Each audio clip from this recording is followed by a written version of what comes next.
But this I drew recently just because our beaded strands, again, same thing. There's a low side part. I'm doing a top row. There's a significance. The darker dots are the finer, thinner, are single plus density, and the oranges are double density. So kind of what I'm doing overall here is focusing the thicker hair on the back of the head and the thinner strands on the side. Some people would do the thinner just on the top row. I mean, so there's a lot of ways you can do it, but this was just a unique pattern I was doing. But the main thing I wanted to cover is that, again, I did my top row, very similar to all the others. And look how high I get with that one.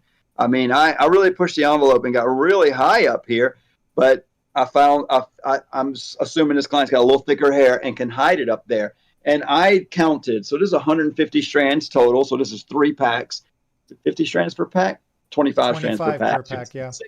Six packs of hair, 75 single plus and 75 double. And what I did was I did that top row, and it's not a 1, 2, 3 pattern. It's actually a odd pattern because these are smaller. There's way more than 30 on the top row. I think I even wrote it here. There's 60 on the top row because they're littler, so they pack in a lot more hair up high. So you don't need as many rows. And I found that because of the way over part, there's a lot of landscape going on here. I needed to really fill some hair in there.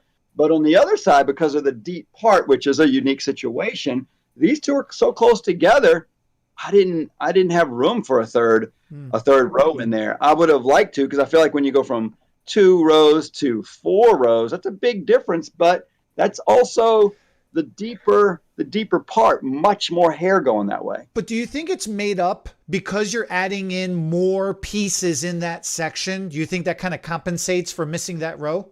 It definitely can. It definitely can. And as I'm putting these in on a real person, I get the top row, the bottom row, and I start to see what it looks like on both sides. I might have made different decisions. I'm doing this on a mannequin head, going by just what the head looks like. There's no actual hair to blend with, no actual cut, thickness, density, color, all those things. Am I doing an ombre, a balayage? All those things are going to matter. Do they actually have bangs or not? If it's all one length, maybe I do a different distance from the front hairline.